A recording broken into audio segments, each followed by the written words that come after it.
जय हिंद साथियों, आप सभी का स्वागत करता हूं आप सभी के अपने चैनल टारगेट सिलेक्शन में। साथियों, आपके रियल एग्जाम से पहले यानी कि 23 अगस्त से पेपर के पहले साथियों एक ऐसे क्वेश्चंस आपको दिए जा रहे हैं, लगभग 100 क्वेश्चंस के आसपास आपको साथियों समर्पित किए जा रहे हैं जो बिल्कुल रियल पेपर की तरह होंगे। यानी कि रियल पेपर से पहले साथियों अगर आपकी नजर इस क्लास पर पड़ी है और आपने इस क्लास में एंट्री की है तो मेरा मानना है कि इन 100 सवालों को अपने मनोमस्तिष्क में स्टोर कर लीजिए, क्योंकि आपको क्वेश्चन साथियों इसी क्लास से देखने को मिलेंगे। तो क्लास आपकी शुरू हो चुकी है। पहले नंबर का प्रश्न आ चुका है। यूपी जीके के टॉप 100 क्वेश्चंस देखेंगे और यहीं से बनेंगे आपके रियल एग्जाम में सवाल। तो पहला प्रश्न आपके स्क्रीन पर है कि उत्तर प्रदेश में किस स्थान पर रेशमी साड़ियां बनाई जाती हैं? तो ये तो साथियों वाराणसी में बनाई जाती। आंसर आपका जाएगा ऑप्शन नंबर ए के साथ। उसके बाद देखिए उत्तर प्रदेश में डीजल लोकोमोटिव फैक्ट्री साथियों ये कहां पर स्थित है? तो ये कहां पर है? ये भी साथियों वाराणसी में ही स्थित है। उसके बाद देखिए अगला सवाल है कि उत्तर प्रदेश में उद्यमिता विकास संस्थान इसको कब स्थापित किया गया? तो साथियों 1986 में इसकी स्थापना की गई।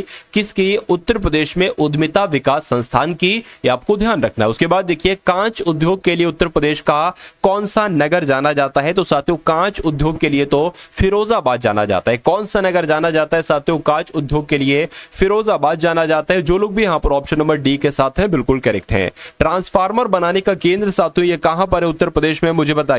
तो ये कहां पर है साथियों? ये कानपुर में। आप लोग ध्यान रखेंगे, आंसर आपका बी के साथ जाएगा। उसके बाद देखिए साथियों एशिया का प्रथम डीएनए बैंक कहां पर है? वाराणसी में, लखनऊ में, कानपुर में या साथियों आगरा में? तो अगर आपका उत्तर यहां पर लखनऊ हो जाता है यानी कि आपका उत्तर बिल्कुल सही हो जाता है। तो एशिया का प्रथम डीएनए बैंक कहां पर है साथियों? लखनऊ में। आंसर आपका ऑप्शन नंबर बी के साथ जाएगा। भाई बहुत बढ़िया, वेरी गुड क्लास। उसके बाद देखिए साथियों अगला सवाल है कि उत्तर प्रदेश को कुल कितने आर्थिक क्षेत्रों में बांटा गया है? तो अगर बात करें साथियों आप लोग ध्यान रखेंगे इसकी संख्या कितनी है? 4 है। यानी कि पूरे यूपी को कुल 4 आर्थिक क्षेत्रों में बांटा गया। आंसर आपका जाएगा ऑप्शन नंबर बी के साथ। अब उसके बाद देखिए अगला सवाल है कि उत्तर प्रदेश में नगर पालिका के गठन के लिए किसी नगर की जनसंख्या कम से कम कितनी होनी चाहिए? तो कितनी होनी चाहिए? कम से कम तो साथियों 1 लाख होनी चाहिए। आंसर आपका जाएगा ऑप्शन नंबर डी के साथ। भाई बहुत बढ़िया, very good class. Uttar Pradesh के किन मंडलों में जिलों की सबसे ज्यादा साथियों संख्या है? जैसे कि अगर आपसे पूछूं उत्तर प्रदेश में कितने मंडल हैं तो 18 मंडल हैं। अभी जो 18वां मंडल साथियों है वो कौन सा मंडल है? वो अलीगढ़ मंडल है। ठीक है, ये आप लोग ध्यान रखेंगे। लेकिन आपसे यहां पर यह पूछा जा रहा है कि उत्तर प्रदेश के किन किन मंडलों में जिलों की संख्या सबसे ज्यादा है? तो एक तो लखनऊ में साथियों सबसे ज्यादा है और कानपुर में भी है। यानी कि इस क्वेश्चन का राइट आंसर अगर आपका है ऑप्शन नंबर ए तो मैं कहूंगा कि आंसर आपका बिल्कुल करेक्ट है। उत्तर प्रदेश का राज्य अध्यक्ष राज्यपाल कहलाता है और उनकी नियुक्ति कौन करता है? यानी कि आपसे यह पूछा जा रहा है कि राज्यपाल की नियुक्ति कौन करते हैं, मुझे बताइए। देखिए यहां पर साथियों मैं आपको एक चीज बता देता हूं। वो चीज क्या है साथियों? देखिए अगर आप वाकई में चाहते हैं कि आप अपना एग्जाम को क्रैक करना चाहते हैं तो 2 पीडीएफ में आपको साथियों दे रहा हूं, 2 पीडीएफ में आपको अवेलेबल करा रहा हूं। एक तो साथियों यूपी पुलिस कांस्टेबल की जो आपके साथियों पिछले पेपर हो चुके हैं, कितने? यूपी पुलिस कांस्टेबल के जो पिछले पेपर हो चुके हैं, जैसे कि अगर बात करते हैं साथियों हम लोग 2018 में 4 शिफ्ट हुई थी। उसके बाद साथियों 2019 में भी शिफ्ट हुई है, 2020 में भी परीक्षा हुई है और 2024 में भी साथियों 4 परीक्षाएं हुई हैं। तो मेरा मानना है साथियों अगर इन सभी की लगभग पेपर बनते हैं आपके, ये 18 पेपर बनते हैं और मेरा मानना है एक पीडीएफ में साथियों इन 18 पेपर को मैंने कवर कर दिया है। और इसमें साथियों इस पीडीएफ में 18 पेपर का सॉल्यूशन यानी कि उसमें हिंदी भी है, उसमें जीके जीएस भी, उसका सॉल्यूशन भी है और मैथ भी है और रीजनिंग भी है। और सबसे अच्छी बात यह है जिसके मान लीजिए हिंदी का यहाँ पर जो क्वेश्चन है ना उसके नीचे उसका आंसर लिखा होगा और उस हिंदी से संबंधित जो भी 2-3 तरह के क्वेश्चन बनेंगे वो भी आप लोग वहीं देख लेंगे। उसी प्रकार साथियों आपकी यूपी जीके है, जिसके यूपी जीके का क्वेश्चन होगा नीचे उसका आंसर लिखा होगा और जो भी वहां पर 1-2 क्वेश्चन बन सकते हैं यूपी जीके के तो वो भी साथियों उसके नीचे होंगे। और मैथ का बहुत अच्छे सॉल्यूशन है, रीजनिंग का बहुत अच्छे सॉल्यूशन है। उसके अलावा साथियों दूसरी पीडीएफ की अगर बात करें तो ये 10 पेपर हैं, यानी कि 10 मॉडल पेपर साथियों आपके तैयार किए गए हैं, क्योंकि साथियों एक्सपर्ट टीम के द्वारा, विशेषज्ञों के द्वारा ये 10 मॉडल पेपर बनाए गए हैं। जैसा आपका यहां पर पेपर आया था वैसे ही पेपर बनाए गए हैं। तो मेरा मानना है कि अगर ये 10 मॉडल पेपर आप तैयार कर लेंगे तो आपकी तैयारी बहुत जानदार हो जाएगी। और साथियों ये अगर पेपर आप सॉल्व कर लेंगे, इनको लगा लेंगे, इनके मैथ क्वेश्चन को सीख लेंगे, रीजनिंग के क्वेश्चन को सीख लेंगे, तो आपकी तैयारी बहुत मजबूत हो जाएगी। तो ये दोनों पीडीएफ सिर्फ आपको साथियों 45 रुपए में दी जा रही है। बिल्कुल मिनिमम प्राइस इसका रखा गया है कि हर बच्चा इसको ले सके, इसको लेने में किसी बच्चे को कोई परेशानी, कोई दिक्कत ना हो। तो इस पीडीएफ को आप कैसे प्राप्त कर सकते हैं साथियों, डिस्क्रिप्शन में एक लिंक है व्हाट्सएप पर पीडीएफ प्राप्त करने का, उसको क्लिक करेंगे तो आप हमारे व्हाट्सएप पर आ जाएंगे। वहां पर साथियों आपको सिर्फ 45 रुपए का पेमेंट करना है। आपको एक बारकोड दिया जाएगा और फोन पे नंबर दिया जाएगा। सिर्फ आपको 45 रुपए का पेमेंट करके साथियों वो पीडीएफ तुरंत वहीं पर आपको भेज दी जाएगी। तो एग्जाम से पहले साथियों इस पीडीएफ को आप लोग जरूर लगा लीजिएगा, क्योंकि 65 से 70% पेपर आपका इन्हीं दो पीडीएफ से साथियों दिखने वाला है आपको। अब देखिए यहां पर अगर बात करें, सिंपल सा सवाल है कि राज्यपाल की नियुक्ति कौन करते हैं? भाई राज्यपाल की नियुक्ति मुख्यमंत्री करते हैं, यानी कि आंसर, ठीक है ना। राज्यपाल की नियुक्ति मुख्यमंत्री नहीं करते, राज्यपाल की नियुक्ति राष्ट्रपति करते हैं। आंसर आपका जो जाएगा साथियों वो ऑप्शन नंबर सी के साथ जाएगा, ठीक है ना। चलिए उसके बाद देखिए अगला सवाल, इसका आंसर क्या होगा? सी होगा, डी नहीं होगा। उसके बाद देखिए मैं आपको एक चीज यहां पर बता देता हूं, जैसे कि जब हम बात करते हैं अगर कोई स्टेट लेवल पर अधिकारी, मैं आपको कॉन्सेप्ट भी बता देता हूं, अगर कोई स्टेट लेवल पर साथियों क्या है एक तरीके से कोई अधिकारी है तो उनकी नियुक्ति कौन करेंगे? उनकी नियुक्ति राज्यपाल करेंगे। लेकिन अगर कोई सेंट्रल लेवल पर साथियों कोई अधिकारी है तो उनकी नियुक्ति कौन करेंगे? राष्ट्रपति करेंगे। जैसे कि मान लीजिए साथियों कोई स्टेट लेवल से पीसीएस का एग्जाम पास करके आए तो उसकी नियुक्ति कौन करेंगे? राज्यपाल बनेंगे। या कोई भी राज्य अधिकारी है तो उसकी नियुक्ति राज्यपाल करेंगे। लेकिन कोई अगर केंद्र का अधिकारी होगा, अगर कोई आईएएस होगा साथियों, तो उसकी नियुक्ति कौन करेंगे? राष्ट्रपति करेंगे। ये कॉन्सेप्ट अगर आपको साथियों याद है तो मेरा मानना है कि इस टाइप से कोई भी सवाल आ जाए तो आप बहुत आराम से उसको कर डालेंगे। उसके बाद देखिए 1946 में मेरठ में आयोजित भारतीय राष्ट्रीय कांग्रेस के अध्यक्ष साथियों कौन थे? मुझे बताइए। तो आचार्य जेबी कृपलानी की अगर बात करें तो ये आपके इस प्रश्न का बिल्कुल सही जवाब हो जाता है। उसके बाद देखिए साथियों अति लोकप्रिय धार्मिक पत्रिका यानी कि अखंड ज्योति ये प्रकाशित होती है। तो साथियों ये कहां से प्रकाशित होती है ये आपको बताने, ये साथियों मथुरा से प्रकाशित होती है। कहां से ये प्रकाशित होती है? मथुरा से प्रकाशित होती है। जो लोग भी यहां पर है ऑप्शन नंबर बी के साथ, तो बिल्कुल करेक्ट। उसके बाद देखिए कि उत्तर प्रदेश का प्रमुख इसमें से लोकगीत कौन सा है? तो जब हम बात करते हैं साथियों बिरहा लोकगीत की, तो ये यूपी का एक फेमस लोकगीत है। आप लोग ध्यान रखेंगे, आपके एग्जाम में साथियों सवाल बन सकता है। 14 नंबर वाला प्रश्न आपके एग्जाम के लिए बहुत इंपॉर्टेंट है, ठीक है ना। सैयद सालार मेला की अगर बात करते हैं ये कहां पर लगता है? तो ये साथियों बहराइच में लगता है सैयद सालार मेला। राइट आंसर अगर आपके है ऑप्शन नंबर ए के साथ, तो मैं कहूंगा कि आपका आंसर बिल्कुल करेक्ट है। साथियों अगर मैं आपको बता दूं कि एक मेरी क्लास चलती है, बहुत शानदार क्लास है साथियों, रात्रि 8 बजे। उस क्लास की अगर बात करें साथियों फुल एक मॉडल पेपर आपको कराया जाता है, यानी कि वो एक ऐसी क्लास होती है साथियों जिसमें आपको सबसे पहले मैं हिंदी का ज्ञान कराता हूं, उसके बाद जीके जीएस यूपी जीके में आपको एक्सपर्ट बनाता हूं, और साथियों रीजनिंग में मैं आपको एक्सपर्ट बनाता हूं, उसके बाद मैथ का मैं आपको बादशाह बनाता हूं। यानी कि पूरा पेपर देखते हैं, जहां जहां से क्वेश्चंस बनते हैं एक तरीके से पूरे पेपर में संभावित प्रश्न होते हैं। मेरा मानना है कि अगर आप रोज रात्रि 8 बजे वाली वो लाइव क्लास देखेंगे तो मेरा मानना है कि साथियों सिलेक्शन आपका तो बहुत छोटी चीज है। ये कहिए कि कहीं टॉप ना कर जाएं आप उस क्लास को पढ़ने के बाद।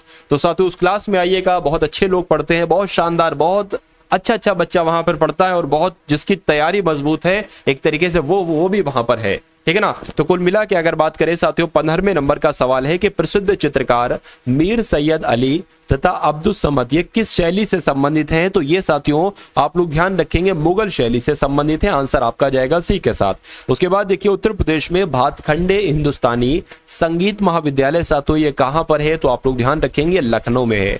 कहां पर है साथियों? लखनऊ में है। आंसर जिनका भी ऑप्शन नंबर सी के साथ जाएगा, यानी कि आंसर आपका बिल्कुल सही हो जाता है। चलिए भाई उसके बाद देखिए अगला सवाल आपकी स्क्रीन पर है कि उत्तर प्रदेश में पुरातत्व विभाग की स्थापना साथियों कब की गई थी? तो ये साथियों कब की गई थी? 1951 में उत्तर प्रदेश में पुरातत्व विभाग की स्थापना की गई थी, आपको मालूम होना चाहिए। अगला सवाल देखिए साथियों कुषाण कालीन कला का सर्वश्रेष्ठ संग्रह इनमें से किस संग्रह में सुरक्षित है? चलिए भाई तो अगर बात करें साथियों कहां पर, तो मथुरा आपका बिल्कुल सही जवाब हो जाएगा। आंसर आपका जाएगा ऑप्शन नंबर सी के साथ। अगला सवाल जो कि बहुत इंपॉर्टेंट है, देखिए मेले हैं और जहां पर वो मेला मनाया जाता है साथियों वो है। अब इसकी अगर साथियों बात करें, नीचे कूट भी आपको दे रखे हैं। अब देखिए पशु मेला की अगर जब हम साथियों बात करते हैं तो पशु मेला तो बटेश्वर एक तरीके से अगर बात करें बटेश्वर में मनाया जाता है, ठीक है ना। तो ए का आपका साथियों 3 हो जाएगा। ध्रुपद मेले की जब हम साथियों बात करते हैं तो ध्रुपद मेला आपका साथियों वाराणसी में मनाया जाता है, यानी कि एक का हो जाएगा साथियों, ए का हो जाएगा क्या, इसको कैसे करोगे, ए बी सी डी, ए का हो जाएगा साथियों 3 और बी का हो जाएगा साथियों 4 और सी की अगर बात करें साथियों तो गोविंद साहब मेला अंबेडकर नगर में मनाया जाता है, यानी कि साथियों सी का हो जाएगा 2 और माघ मेला कहां पर मनाया जाता है साथियों, इलाहाबाद में मनाया जाता है, तो डी का हो जाएगा 1, यानी कि 34-21 कहां पर लिखा हुआ है, 34-21 तो ऑप्शन नंबर ए में लिखा हुआ है, यानी कि आपका राइट आंसर जो जाएगा वो साथियों ऑप्शन नंबर ए के साथ जाएगा। और ये चारों आपको चीजें ध्यान रखना है, यहां से एक सिंगल साथियों क्वेश्चन आपसे पूछा जा सकता है। चलिए उसके बाद देखिए साथियों अगला सवाल है आपकी स्क्रीन पर है कि पंडित राम प्रसाद बिस्मिल का जन्म कहां पर हुआ था, मुझे बताइए।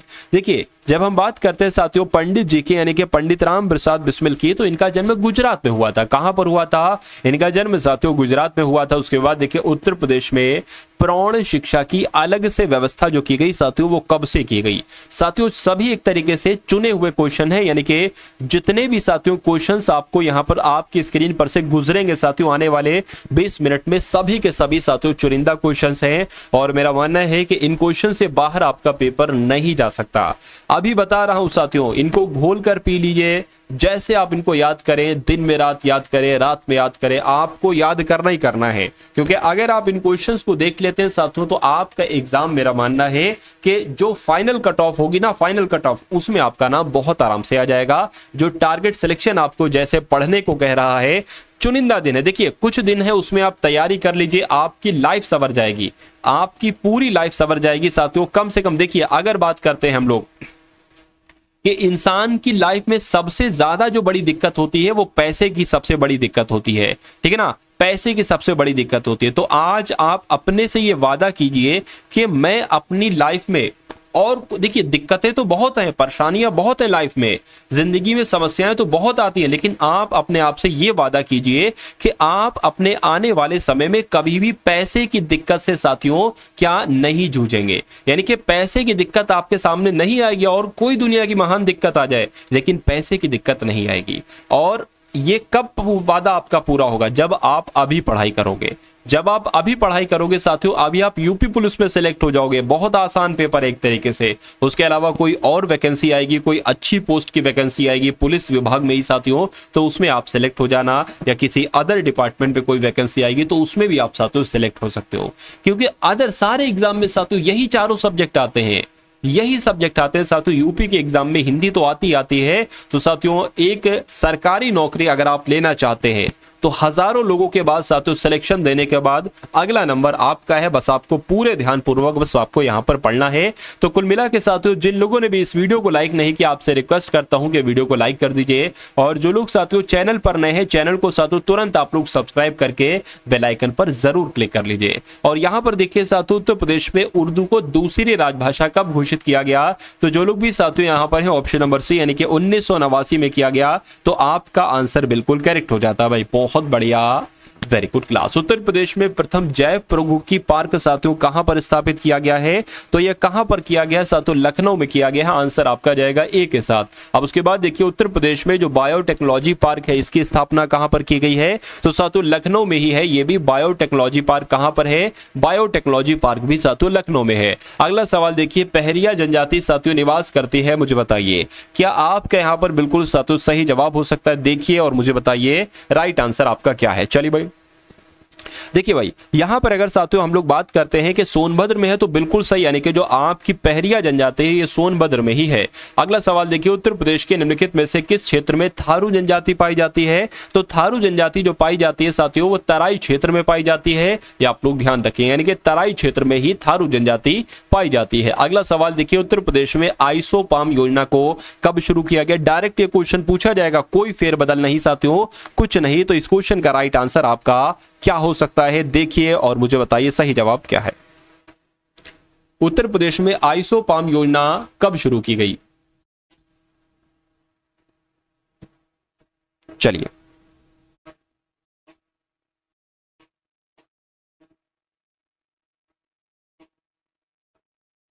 तो अगर बात करते हैं साथियों 2004 में शुरू की गई, यानी कि आपका आंसर बिल्कुल सही हो जाएगा, जिनका आंसर डी तो बिल्कुल करेक्ट है। उत्तर प्रदेश में ऑपरेशन फ्लड कब प्रारंभ किया गया, मुझे बताइए। तो अगर बात करते हैं साथियों उत्तर प्रदेश में जो ऑपरेशन फ्लड 1 प्रारंभ किया गया वो 1973 में किया गया, ये आप लोग ध्यान रखेंगे। अगला सवाल आपकी स्क्रीन पर है कि उत्तर प्रदेश में पशुओं की विशेष चिकित्सा के लिए कितने पशु चिकित्सा पॉलीक्लिनिक स्थापित किए गए हैं। तो कितने किए गए हैं साथियों, 3 किए गए हैं, यानी कि इस क्वेश्चन का राइट आंसर आपका भी है। उसके बाद देखिए उत्तर प्रदेश की कौन सी जनजाति इस्लाम धर्म को मानती है, मुझे बताइए। तो अगर बात करें साथियों उत्तर प्रदेश में एक जनजाति है माही गिर जनजाति, ये इस्लाम धर्म को मानती है। उसके बाद देखिए अगला सवाल है कि उत्तर प्रदेश के किस खिलाड़ी को 19वें कॉमनवेल्थ खेल में कुश्ती के लिए स्वर्ण पदक प्राप्त हुआ था। तो यहां पर अगर साथियों बात करते हैं अलका तोमर इनका नाम है और उत्तर प्रदेश की एक खिलाड़ी हैं। इनको 19वें कॉमनवेल्थ खेल में कुश्ती के लिए एक स्वर्ण पदक दिया गया था, अलका तोमर इनका नाम आप लोग ध्यान रखेंगे। अगला सवाल देखिए उत्तर प्रदेश में महात्मा गांधी स्टेडियम ये कहां पर स्थित है साथियों, मुझे बताइए। तो अगर बात करें यहां पर रामनगर रामपुर की साथियों, तो रामपुर में ही महात्मा गांधी स्टेडियम स्थित है। राइट आंसर आपका जाएगा डी के साथ। उसके बाद देखिए अगला सवाल है कि उत्तर प्रदेश खेल विभाग का कार्यालय कहां पर है, बताइए। तो उत्तर प्रदेश की अगर साथियों हम लोग बात करते हैं, उत्तर प्रदेश खेल विभाग का कार्यालय साथियों लखनऊ में ही स्थित है, यानी कि आपका राइट आंसर जो जाएगा वो ऑप्शन नंबर बी के साथ जाएगा। उत्तर प्रदेश की सबसे ऊंची सोनाकर और कैमूर पहाड़ियां ये किन जिलों में है साथियों, मुझे बताइए। तो ये अगर बात करते हैं ये मिर्जापुर सोनभद्र में है, यानी कि कुल मिला के इस सवाल का अगर आपसे प्रश्न का उत्तर अगर आपसे रियल एग्जाम में पूछा जाए तो मिर्जापुर सोनभद्र आपको बता देना है। अब उसके बाद देखिए क्षेत्रफल के घटते क्रम में सही विकल्प चुनिए, यानी कि जब हम बात करते हैं साथियों के भारत में सबसे अधिक क्षेत्रफल किस राज्य का है, तो साथियों राजस्थान का है। किसका है साथियों, राजस्थान का है, ठीक है भाई, बहुत बढ़िया। उसके बाद अगर बात करें साथियों मध्य प्रदेश आ जाएगा, ठीक है ना। उसके बाद साथियों महाराष्ट्र आ जाएगा, उसके बाद अपना उत्तर प्रदेश आ जाएगा, यानी कि जो आपका क्रम सही होगा घटते क्रम में वो ऑप्शन नंबर बी वाला बिल्कुल सही हो जाएगा और यही आपका बिल्कुल करेक्ट आंसर है। उसके बाद देखिए अगला सवाल है कि उत्तर प्रदेश की सबसे महत्वपूर्ण नकदी फसल कौन सी है। तो कौन सी है साथियों, गन्ना है, यानी कि आपका राइट आंसर जो जाएगा वो ऑप्शन नंबर बी के साथ जाएगा। उसके बाद देखिए अगला सवाल है कि कबीर पंथियों का पवित्र तीर्थ स्थल मगहर उत्तर प्रदेश के किस जिले में है साथियों, मुझे बताइए। देखिए मगहर की जब हम बात करते हैं तो ये कहां पर है साथियों, ये बस्ती में है, ठीक है ना। ये कहां पर है साथियों, ये बस्ती में, यूपी के बस्ती में, इसलिए राइट आंसर आपका जाएगा ऑप्शन नंबर सी के साथ। अगला सवाल आपकी स्क्रीन पर है कि निम्नलिखित में से किस नदी को राष्ट्रीय जलमार्ग संख्या 1 के रूप में प्रयुक्त किया जा रहा है। तो किसकी बात चल रही है साथियों, गंगा नदी की बात चल रही है और यही आपका बिल्कुल सही जवाब हो जाएगा। उसके बाद देखिए फुलहर झील साथियों भारत के किस राज्य में है स्थित, मुझे बताइए, यानी कि क्या आपका सही जवाब हो सकता है साथियों। तो फुलहर झील की अगर बात करते हैं साथियों ये उत्तर प्रदेश में है, आंसर जिनका भी ऑप्शन नंबर डी है तो बिल्कुल सही है। उसके बाद देखिए अगला सवाल है कि गोविंद वल्लभ पंत सागर जलाशय ये कहां पर है। चलिए साथियों सभी देखिए क्वेश्चंस की अगर बात करते हैं, आप क्वेश्चंस को भी देख रहे होंगे और आपको लग रहा होगा कि ये सभी साथियों चुनिंदा क्वेश्चंस हैं, यानी कि सिलेक्टेड क्वेश्चंस हैं। और मेरा मानना है कि अगर इस टाइप से आप स्टडी करते हैं, पढ़ाई करते हैं तो कोई बहुत बड़ी बात नहीं है मुश्किल करना, क्योंकि देखिए फेल वो भी होंगे इस एग्जाम में जो 2 साल से लगे हैं, जो 1.5 साल से लगे हैं, और 5 वो भी इस एग्जाम में होंगे जिन्होंने महज 3-4 महीने 5 महीने तैयारी की है। अब 5 महीने वाले स्टूडेंट कौन से हैं और 2 साल वाले स्टूडेंट कौन से हैं साथियों, दोनों में जमीन आसमान का फर्क है। यानी कि एक होती है साथियों स्मार्ट स्टडी, यानी कि तैयारी तो कर रहे हैं 2 साल से लेकिन पढ़ वो कायदे का नहीं रहे, यानी कि जो एग्जाम में आता है वो नहीं पढ़ रहे हैं। कुल मिला के एग्जाम ओरिएंटेड आपको पढ़ना है, ठीक है ना। जैसे बदलाव हो रहा है उस हिसाब से साथियों आपको पढ़ना पड़ेगा, तो आपका सिलेक्शन बहुत आराम से हो जाएगा, ठीक है। तो कुल मिला के जो आपको पढ़ाया जा रहा है वो सबसे शानदार, सबसे सटीक है और सबसे इंपॉर्टेंट है। तो 39वें नंबर का सवाल आपकी स्क्रीन पर है और आपसे पूछा जा रहा है यहां पर साथियों कि गोविंद वल्लभ पंत सागर कहां पर है साथियों। तो ये उत्तर प्रदेश में, ये कहां पर है साथियों, उत्तर प्रदेश में है, यानी कि जिनका आंसर यहां पर था ऑप्शन नंबर ए के साथ, तो उन सभी का आंसर यहां पर बिल्कुल करेक्ट है। निम्नलिखित में से एनटीपीसी संयंत्रों में कौन सा गैस आधारित नहीं है। तो अगर बात करें साथियों जो टांडा में है ना, एनटीपीसी संयंत्र जो टांडा में है ना, ये गैस आधारित नहीं है, बाकी सभी जगह गैस आधारित ही है। उसके बाद देखिए साथियों अगले नंबर का सवाल है आपकी स्क्रीन पर कि बांदा जनपद के पाठा क्षेत्र के मुख्य मुख्य निवासी हैं। तो कौन है साथियों, ये आपको बताना है। मैं कह सकता हूं साथियों खरवार आपका सबसे सटीक जवाब हो जाएगा। राइट आंसर आपका डी के साथ जाएगा। कर्मा किस क्षेत्र का लोक नृत्य है साथियों, तो ये सोनभद्र का है। कहां का है साथियों, सोनभद्र का। आंसर आपका ए के साथ। चित्रकला की मुगल शैली का आरंभ किसने किया था साथियों, तो ये हुमायूं ने किया था चित्रकला की मुगल शैली का आरंभ, यानी कि जिनका भी आंसर बी तो बिल्कुल करेक्ट है। उसके बाद देखिए अगला सवाल है साथियों, गुरु गोविंद सिंह स्पोर्ट्स कॉलेज ये कहां पर स्थित है, तो ये साथियों लखनऊ में स्थित है, यानी कि गुरु गोविंद सिंह स्पोर्ट्स कॉलेज लखनऊ में ही स्थित है। अब उसके बाद देखिए साथियों अगला एकदम टॉप लेवल का क्वेश्चन आपके स्क्रीन पर आ गया है, यानी कि आगरा को क्या कहा जाता है, तो साथियों ताज नगरी कहा जाता है। यानी कि ए बी सी डी की अगर बात करें तो ए का 4 हो जाएगा। उसके बाद साथियों अगर बात करते हैं बरेली की, तो बरेली को सुरमा नगरी कहा जाता है, यानी कि साथियों बी का क्या हो जाएगा, 2 हो जाएगा। ठीक है ना, सॉरी सी का क्या हो जाएगा साथियों, 2 हो जाएगा। उसके अलावा अलीगढ़ को क्या कहा जाता है साथियों, ताला नगरी कहा जाता है, यानी कि डी का 1 हो जाएगा। और बचा मेरठ, मेरठ को साथियों कैची नगरी कहा जाता है, यानी कि बी का साथियों क्या हो जाएगा, कुल मिला के 3 हो जाएगा। मैं कह सकता हूं साथियों 43-21 कहां पर लिखा हुआ है साथियों, 43-21 आपका ऑप्शन नंबर बी में लिखा हुआ है, और यही आपका बिल्कुल करेक्ट आंसर हो जाता है भाई। बहुत बढ़िया, वेरी गुड क्लास। उसके बाद देखिए महोदया किसका पुराना नाम है। इलाहाबाद को पहले क्या महोदया कहते थे, या खजुराहो को कहते थे, या कन्नौज को कहते थे, या साथियों पटना को कहते थे। तो कुल मिला के अगर बात करते हैं साथियों, आप लोग ध्यान रखेंगे कन्नौज की जब हम बात करते हैं तो कन्नौज महोदया किसका पुराना नाम है, तो साथियों कन्नौज का है। उसके बाद देखिए अगला सवाल आपकी स्क्रीन पर, बहुत टॉप लेवल का साथियों क्वेश्चन आपकी स्क्रीन पर है। तो कुल मिला के साथियों देखिए और मुझे बताइए कि यहाँ पर आपका सही जवाब क्या होगा। उत्तर प्रदेश में बालिका समृद्धि योजना की शुरुआत साथियों कब की गई थी, तो कब की गई थी, 1997 में की गई थी उत्तर प्रदेश में बालिका समृद्धि योजना की शुरुआत।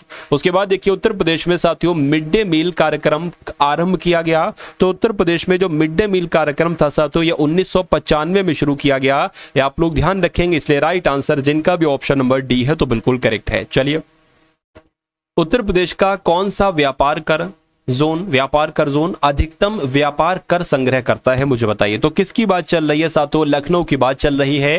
यानी कि उत्तर प्रदेश में जो लखनऊ है ये व्यापार कर जोन है, ये सबसे ज्यादा व्यापार कर संग्रह करता है। अगला सवाल देखिए साथियों कि राष्ट्रीय सम विकास योजना, कौन सी योजना, राष्ट्रीय सम विकास योजना निम्नलिखित में से कौन सा जिला सम्मिलित नहीं है। तो कौन कौन से जिले सम्मिलित हैं साथियों, सीतापुर है, सोनभद्र है, उन्नाव है, लेकिन मिर्जापुर नहीं है। अब नहीं है तो यही आपका राइट आंसर है। उसके बाद देखिए उत्तर प्रदेश के बारे में निम्नलिखित में से कौन सा कथन असत्य है। बहुत ध्यान से देखिएगा साथियों, कौन सा कथन असत्य है। देखिए उत्तर प्रदेश सबसे ज्यादा जनसंख्या वाला एवं धीमे विकास करने वाला राज्य, बिल्कुल सही है। सबसे ज्यादा जनसंख्या है पूरे भारत में, ये बात बिल्कुल सही है, टिक।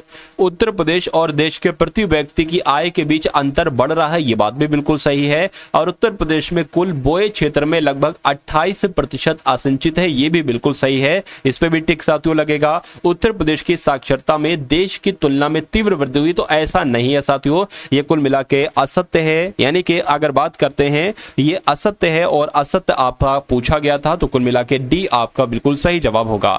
उसके बाद देखिए अगला सवाल है साथियों कि प्रथम स्वाधीनता आंदोलन के रूप में अंग्रेजी सेना में मेरठ में जो विद्रोह की शुरुआत हुई थी साथियों, ये कब हुई थी, मुझे बताइए। चलिए यहां पर अगर बात करें साथियों कब हुई थी, तो 10 मई 1857 को हुई थी, इसलिए राइट आंसर आपका जो जाएगा वो ऑप्शन नंबर बी के साथ जाएगा। उसके बाद देखिए अगला सवाल है कि हिंदुस्तान सोशलिस्ट रिपब्लिकन एसोसिएशन की स्थापना कहां हुई थी, मुझे बताइए।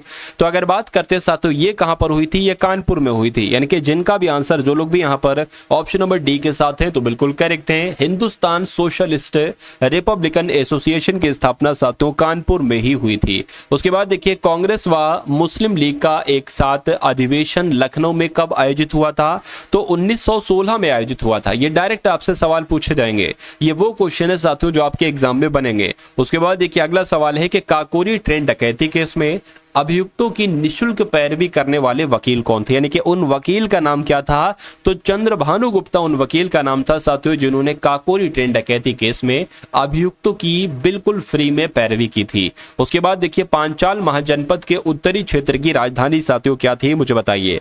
तो अगर बात करते हैं साथियों अहिच्छत्र थी, या आप लोग ध्यान रखेंगे, इसका नाम ध्यान रखेंगे, अहिच्छत्र राजधानी है पांचाल महाजनपद के उत्तरी क्षेत्र की। उसके बाद देखिए क्षेत्रफल की दृष्टि से उत्तर प्रदेश का भारत में कौन सा स्थान है मुझे बताइए। तो अगर बात करें साथियों क्षेत्रफल की दृष्टि से उत्तर, ठीक है ना, क्षेत्रफल की दृष्टि से उत्तर प्रदेश का भारत में कौन सा स्थान है साथियों, तो चौथे स्थान पर है। ये आप लोग ध्यान रखें, यहां पर चौथा लिखा ही नहीं है, तो चौथा लिखा होना चाहिए था भाई, कोई दिक्कत नहीं है, मैंने लिख दिया। उसके बाद देखिए उत्तर प्रदेश का निम्नलिखित में से कौन सा जिला दक्षिण के पठारी भाग के अंतर्गत नहीं आता है, तो साथियों आगरा नहीं आता है, आगरा आपका सही जवाब हो जाएगा। ठीक है, चलिए निम्नलिखित में से कौन सा क्षेत्र उत्तर प्रदेश के भौगोलिक क्षेत्र में सम्मिलित नहीं है, तो अगर बात करें तराई क्षेत्र है, उसके अलावा अगर बात करते हैं साथियों यहाँ पर गंगा यमुना मैदानी क्षेत्र और बुंदेलखंड है, तो कुल मिला के नीलगिरी पहाड़ी नहीं है। अब नहीं है तो यही आपका साथियों सही जवाब हो जाएगा। उसके बाद देखिए अगला सवाल है कि उत्तर प्रदेश को देश के कितने राज्यों की सीमाएं स्पर्श करती है, तो कितने राज्यों की सीमाएं साथियों स्पर्श करती हैं उत्तर प्रदेश को, तो आप लोग ध्यान रखेंगे साथियों 8 राज्यों की सीमाएं स्पर्श करती हैं उत्तर प्रदेश को। आंसर आपका जाएगा सी के साथ। अगला सवाल देखिए शीत ऋतु में उत्तर प्रदेश के किस क्षेत्र का तापमान सबसे कम रहता है, तो ये सवाल अगर आपसे पूछा जाए आप लोग ध्यान रखेंगे पश्चिमी गंगा मैदान आपके इस प्रश्न का बिल्कुल सही जवाब हो जाता है। उसके बाद देखिए साथियों देश में नलकूपों द्वारा सिंचित क्षेत्रफल किस प्रदेश में सबसे ज्यादा साथियों पाए जाते हैं, तो कहां पर साथियों सबसे ज्यादा पाए जाते हैं, तो ये अगर आपसे एग्जाम में साथियों सवाल पूछा जाए तो उत्तर प्रदेश आपको बताना है। चलिए उसके बाद देखिए अगला सवाल है कि उत्तर प्रदेश में बहने वाली गोमती नदी किस स्थान पर गंगा नदी से मिलती है। ये बहुत टॉप लेवल वाला साथियों क्वेश्चन है, यानी कि जो उत्तर प्रदेश में साथियों बहने वाली जो गोमती नदी है ये गाजीपुर में साथियों आकर गंगा नदी से मिलती है। ये सवाल आपसे बहुत पूछा जाता है। उसके बाद देखिए गंगा यमुना नदी के मिलन स्थल को उत्तर प्रदेश में किस नाम से जाना जाता है, इसको साथियों संगम कहा जाता है उत्तर प्रदेश में। तो कुल मिला के जो लोग भी यहाँ पर हैं ऑप्शन नंबर सी के साथ, तो उनका आंसर बिल्कुल सही है। अगला सवाल देखिए कि दक्षिण से आकर गंगा में मिलने वाली 2 महत्वपूर्ण नदियां इसमें से कौन सी हैं, तो साथियों एक तो टोंस नदी है और एक सोन नदी है, इसलिए सही जवाब आपका जो जाएगा वो किस ऑप्शन के साथ जाएगा साथियों, वो ऑप्शन नंबर सी के साथ जाएगा। और जिनका आंसर यहां पर ऑप्शन नंबर सी है तो बिल्कुल करेक्ट है। अगला सवाल है कि उत्तर प्रदेश की प्रमुख नदियों का घटता क्रम क्या है, यानी कि देखिए आपको पता होगा कि सबसे प्रमुख नदी कौन सी है साथियों, गंगा है और उसके बाद यमुना है, यानी कि या तो ये या तो ये या तो ये होगी, और उसके बाद साथियों तीसरे नंबर पर घाघरा है और फिर चंबल है, यानी कि आपका सही जवाब जो होना चाहिए वो ऑप्शन नंबर बी के साथ जाएगा। अगला सवाल है कि राकड़ मृदा उत्तर प्रदेश में कहां पाई जाती है, बताइए। तो ये साथियों पर्वतीय व पठारी ढालों पर पाई जाती है, इसलिए राइट आंसर आपका ऑप्शन नंबर बी हो जाता है। उसके बाद देखिए उत्तर प्रदेश के तराई क्षेत्र में किस प्रकार की वनस्पति मिलती है, तो उत्तर प्रदेश के तराई क्षेत्र में साथियों शुष्क पर्णपाती वन की अगर बात करें साथियों इस प्रकार की वनस्पति मिलती है, यानी कि आंसर आपका ऑप्शन नंबर सी हो जाता है। किस मृदा को स्थानीय भाषा में रेगुर या काबर या कपास मिट्टी कहा जाता है, तो अगर बात करते हैं साथियों काली मिट्टी की, यानी कि काली मृदा आपका बिल्कुल सही जवाब हो जाएगा, और इसको ही साथियों रेगुर, काबर और कपास मृदा भी कहा जाता है। अगला सवाल देखिए कि उत्तर प्रदेश का सर्वाधिक विस्तृत पक्षी विहार कौन सा है, मुझे बताइए। तो जब हम बात करते हैं साथियों लाख बहोशी पक्षी विहार की, तो ये यूपी का सर्वाधिक विस्तृत पक्षी विहार है साथियों, ये आप लोग ध्यान रखेंगे। अब उसके बाद देखेंगे साथियों नेक्स्ट नंबर का क्वेश्चन आपकी स्क्रीन पर। जिन लोगों ने भी साथियों क्लास को अगर लाइक नहीं किया और जो लोग भी चैनल पर नए हो और चैनल को सब्सक्राइब नहीं किया, तो आप सभी लोगों से रिक्वेस्ट है कि चैनल को साथियों जरूर सब्सक्राइब कर दीजिए। उसके अलावा अगर बात करते हैं साथियों यहाँ पर कि उत्तर प्रदेश में वर्ष 1987 में किस प्लान के तहत कछुआ पुनर्वास योजना प्रारंभ की गई थी, तो आप लोग ध्यान रखेंगे साथियों गंगा एक्शन प्लान के तहत कछुआ पुनर्वास योजना प्रारंभ की गई थी। उत्तर प्रदेश वन निगम स्थापित किया गया, तो साथियों यहाँ पर अगर बात करें कब स्थापित किया गया मुझे बताइए, तो 25 नवंबर 1974 को ही उत्तर प्रदेश वन निगम स्थापित किया गया, ये आप लोग ध्यान रखेंगे। अगला सवाल देखिए साथियों आपकी स्क्रीन पर है कि उत्तर प्रदेश में जो मिर्जापुर है इसके कजराहट क्षेत्र में निकाले जाने वाले डोलोमाइट खनिज का उपयोग किस लिए होता है, तो साथियों किस लिए होता है, तो अगर बात करें तांबे को बॉक्साइट से अलग करके नहीं, बॉक्साइट से एल्यूमिनियम बनाने में नहीं, इस्पात उद्योग में निस्सरण एवं ताप सह के लिए नहीं साथियों, बालू में मिश्रित करके सीमेंट बनाने के लिए, ये आपका साथियों बिल्कुल सही जवाब होगा, यानी कि आंसर आपका इस क्वेश्चन का डी के साथ जाएगा। उसके बाद देखिए अगला सवाल है कि उत्तर प्रदेश के किस जिले में यूरेनियम के सीमित भंडार की खोज की गई, तो किसकी बात चल रही है साथियों, आप लोग भी यहाँ पर ध्यान रखेंगे ललितपुर आपका बिल्कुल सही जवाब हो जाएगा, और जिनका भी आंसर यहाँ पर बी है तो बिल्कुल करेक्ट है। उत्तर प्रदेश में सोना निम्नलिखित में से किस नदी क्षेत्र से प्राप्त होता है, तो अगर बात करें साथियों शारदा रामगंगा नदी क्षेत्र, तो यहां से ही उत्तर प्रदेश में सोना प्राप्त होता है। उसके बाद देखिए रामपुरा जो भारत में प्रथम गांव अपना सौर ऊर्जा प्लांट लगाने वाला बना है वो कहां पर स्थित है? तो वो किस राज्य में है साथियों? वो अपने उत्तर प्रदेश में है, आप लोग ध्यान रखेंगे। राइट आंसर आपका जाएगा डी के साथ। अगला सवाल है कि नरौरा परमाणु संयंत्र ये कहां पर है साथियों? तो ये कहां पर है? ये बुलंदशहर में है। जो आपका नरौरा परमाणु संयंत्र है ये बुलंदशहर में। उसके बाद देखिए ओबरा ताप विद्युत केंद्र की स्थापना किस देश के सहयोग से की गई? तो साथियों ये तो पूर्व सोवियत संघ रूस के सहयोग से की गई, आप लोग ध्यान रखेंगे। आंसर आपका जाएगा सी के साथ। अगला सवाल देखिए, आपसे पूछा जा रहा है कि उत्तर प्रदेश में संतरे का सबसे ज्यादा उत्पादन करने वाला जिला कौन सा है, मुझे बताइए। देखिए यहां पर अगर साथियों हम लोग बात करते हैं कि आपका राइट आंसर क्या होगा, तो सहारनपुर साथियों आपके इस प्रश्न का बिल्कुल सही जवाब हो जाएगा। यानी कि उत्तर प्रदेश में संतरे का सबसे ज्यादा उत्पादन करने वाला जिला कौन सा है? तो सहारनपुर है। अगला सवाल देखिए कि निम्नलिखित में से किस स्थान का दशहरी आम साथियों विश्व प्रसिद्ध है? तो अगर बात करते हैं साथियों लखनऊ मलिहाबाद की, तो यहाँ का दशहरी आम विश्व प्रसिद्ध है। राइट आंसर आपका डी के साथ जाएगा। उत्तर प्रदेश में जो किसान मित्र योजना है ये कब साथियों शुरू की गई थी? तो 18 जून 2001 में ही साथियों ये योजना शुरू की गई थी, यानी कि किसान मित्र योजना। उसके बाद देखिए उत्तर प्रदेश में एल्यूमिनियम उद्योग का विकास किस जिले में हुआ? तो साथियों किस जिले में हुआ ये आपसे कुल मिला के यहाँ पर पूछा जा रहा है। तो मिर्जापुर में हुआ, यानी कि जो एल्यूमिनियम उद्योग का विकास हुआ यूपी के मिर्जापुर में हुआ। आंसर आपका बी के साथ जाएगा। उसके बाद देखिए उत्तर प्रदेश में मिट्टी के खिलौने का उद्योग केंद्र साथियों कहां पर है, मुझे बताइए। तो अगर बात करते हैं साथियों का मेरठ आपका सही जवाब होगा। तो बिल्कुल साथियों मिट्टी के खिलौने का उद्योग केंद्र की अगर बात करें साथियों कहां है? मेरठ में ही है। यानी कि सबसे ज्यादा मिट्टी के खिलौने कहां बनते हैं? तो मेरठ में बनते हैं। अब उसके बाद देखिए अगला एकदम टॉप लेवल वाला क्वेश्चन है साथियों कि भारतीय चमड़ा रंगाई कहां पर है? चलिए तो भारतीय चमड़ा रंगाई की अगर बात करते हैं साथियों ये कहां पर है? ये तो कानपुर में है भाई साहब। ये कहां पर है? ये कानपुर में। यानी कि मैं कह सकता हूं साथियों, क्या मैं कह सकता हूं कि ए का क्या हो जाएगा? एक सेकेंड, ठीक है ना। अगर बात करें ये आपका ए हो गया, ये बी हो गया, ये सी हो गया, डी हो गया, यानी कि ए का साथियों 3 हो जाएगा। डीजल लोकोमोटिव फैक्ट्री कहां पर है? तो साथियों इसकी अगर बात करते हैं ये वाराणसी में, यानी कि डीजल लोकोमोटिव फैक्ट्री कहां पर है? वाराणसी में, यानी कि बी का साथियों 1 हो जाएगा। स्कूल इंडिया लिमिटेड की अगर बात करें साथियों तो ये लखनऊ में है, यानी कि सी का 4 हो जाएगा। और एल्यूमिनियम हिंदुस्तान एल्यूमिनियम कॉर्पोरेशन साथियों कहां पर है? कानपुर में है, यानी कि डी का 3 हो जाएगा। नहीं 3 नहीं होगा साथियों, इसका क्या हो जाएगा? कुल मिला के अगर बात करें 2 हो जाएगा, ठीक है ना। क्योंकि अगर बात करें साथियों, ठीक है, क्योंकि अगर बात करें साथियों ये जो सी वाला है इसका तो एक तरीके से साथियों 4 हो गया है, ठीक है ना। उसके अलावा साथियों ए का 3 में मिला है और बी का साथियों 1 में मिला है। तो कुल मिला के डी का साथियों किसमें मिल जाएगा? 2 में, यानी कि रेणुकूट में मिल जाएगा। हिंदुस्तान एल्यूमिनियम कॉर्पोरेशन रेणुकूट में, यानी कि 3142 आपका सही जवाब होना चाहिए। और 3142 कहां पर लिखा हुआ है? ऑप्शन नंबर बी में लिखा हुआ है। चकेरी हवाई अड्डा साथियों कहां पर है? तो ये कानपुर में है भाई साहब। कहां पर है ये चकेरी हवाई अड्डा? कानपुर में है। उत्पादन की दृष्टि से हथकरघा उद्योग उत्तर प्रदेश में स्थान रखता है, तो ये दूसरा स्थान रखता है। आपको ध्यान रखना है साथियों, सवाल आपसे एग्जाम में पूछा जा सकता है। उत्तर प्रदेश में लोक अदालतों की शुरुआत साथियों कब से हुई, मुझे बताइए। चलिए भाई,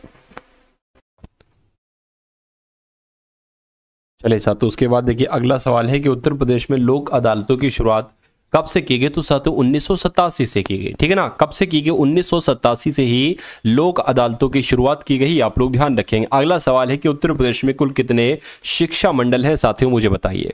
तो यहां पर अगर बात करें साथियों कितने शिक्षा मंडल हैं, तो 17 शिक्षा मंडल हैं, आप लोग ध्यान रखेंगे। उसके बाद देखिए उत्तर प्रदेश राज्य सड़क परिवहन निगम गठित किया गया साथियों, मुझे बताइए। तो ये कब गठित किया गया? ये 1 जून 1972 को गठित किया गया। उसके बाद देखिए उत्तर प्रदेश में नियोजन की कितने स्तरीय प्रणाली लागू है? तो कितने स्तरीय प्रणाली लागू है साथियों? 4 स्तरीय प्रणाली लागू है, इसलिए राइट आंसर आपका जाएगा ए के साथ। अगला सवाल, आगरा लखनऊ ग्रीनफील्ड एक्सप्रेसवे को कितनी राशि के आवंटन की घोषणा की गई है, बताइए।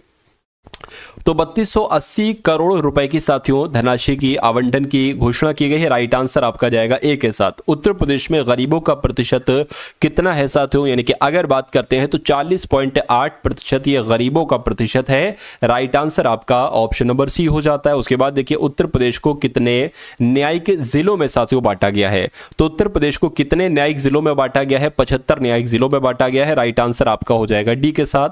अगला सवाल देखिए कि उत्तर प्रदेश के उत्तर प्रदेश के राज्यपाल की अगर बात करें तो पहले राज्यपाल कौन थी साथियों? सरोजनी नायडू थी। कौन थी? सरोजनी नायडू थी। आंसर आपका सी के साथ जाएगा। स्वतंत्रता के बाद उत्तर प्रदेश विधानसभा के प्रथम सभापति साथियों कौन थे? तो कौन थे? चंद्रभाल की अगर बात करें साथियों, ये आपका बिल्कुल सही जवाब हो जाएगा, यानी कि आंसर आपका बी के साथ जाएगा। उत्तर प्रदेश में द्विसदनीय व्यवस्थापिका है, जिसमें से एक विधानसभा है। बताइए दूसरी कौन सी है? तो दूसरी विधान परिषद है। ठीक है ना, इसलिए सही जवाब आपका अगर हो ऑप्शन नंबर बी के साथ तो बिल्कुल करेक्ट है। उसके बाद देखिए नैमिषारण्य कहां पर स्थित है? अगर ये सवाल आपसे पूछा जाए तो आपको साथियों सीतापुर लगा देना है। क्या आपको लगा देना है? सीतापुर साथियों आपको लगा देना है। उसके बाद देखिए अगला सवाल है कि विश्वविद्यालय यानी कि विश्वविख्यात की अगर बात करें, सॉरी विश्वविद्यालय बल्कि विश्वविख्यात जो कि फूलों की घाटी है, निम्नलिखित में से किस जिले में स्थित है जो पहले उत्तर प्रदेश में थी साथियों? बताइए। तो ये साथियों चमोली आपका सही जवाब हो जाएगा, यानी कि आंसर आपका जाएगा सी के साथ। अगला और अंतिम सवाल आपकी स्क्रीन पर है कि जो शेख सलीम चिश्ती का मकबरा जो है ना, ये साथियों कहां पर है मुझे बताइए। तो ये साथियों फतेहपुर सीकरी में है। राइट आंसर जिनका भी ऑप्शन नंबर सी है तो बिल्कुल करेक्ट भाई, बहुत बढ़िया, वेरी गुड क्लास। चलिए अब उसके बाद साथियों यहां पर अगर हम बात करें कि देखिए वीडियो की अगर बात करें साथियों, ये टोटल मैंने आपको 100 क्वेश्चन दिए। तो अगर वीडियो आपको पसंद आई हो तो एक बार साथियों लाइक कर देंगे और चैनल पर अगर नए हैं तो साथियों सब्सक्राइब कर लेंगे। अब यहां पर साथियों मैंने आपको इस वीडियो में ही बताया था कि यूपी पुलिस कांस्टेबल की 2 पीडीएफ आपको दी जा रही हैं। वो पीडीएफ की अगर बात करें साथियों सिर्फ और सिर्फ 45 रुपए की है। मेरा मानना है कि उसमें से आपका लगभग 65% पेपर साथियों बहुत आराम से फंस जाएगा। ठीक है ना, ये 10 तो मॉडल पेपर आपके लिए साथियों तैयार किए गए हैं, 10 मॉडल पेपर साथियों आपके लिए तैयार किए गए हैं। उसके अलावा अगर बात करते हैं साथियों, ठीक है ना, उसके अलावा अगर बात करें साथियों लगभग 18 आपको दिए जा रहे हैं, 18 शिफ्ट आपको दी जा रही हैं यूपी पुलिस कांस्टेबल की। और ये सभी साथियों सॉल्यूशन के साथ होगा, यानी कि हल सहित ये सब कुछ होगा। ये सब कुछ जो होगा साथियों वो हल सहित ही होगा।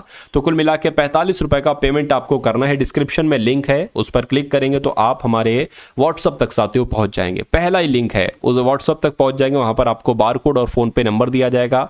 45 रुपए साथियों आपको पे करना है और तुरंत आपको पीडीएफ सेंड कर दी जाएगी। तो इस क्लास को साथियों लाइक कीजिएगा। उसके अलावा मैं आपको बता दूं अपना एक व्हाट्सएप ग्रुप भी है जिसमें यूपी पुलिस वाले बच्चे साथियों ऐड हैं। ठीक है, तो उस ग्रुप का लिंक भी साथियों आपको डिस्क्रिप्शन में दे रखा है, उसको ज्वाइन कर लीजिए। और एक यूपी पुलिस कांस्टेबल प्लेलिस्ट का लिंक है, उसको भी साथियों आप लोग जरूर वॉच कीजिए, आपकी तैयारी बहुत अच्छी हो जाएगी। तो इस वीडियो को लाइक कीजिएगा, चैनल पर अगर नए हैं चैनल को सब्सक्राइब करके बेल आइकन पर क्लिक कीजिएगा। मिलते हैं हम सभी लोग आने वाली वीडियो में। जय हिंद साथियों।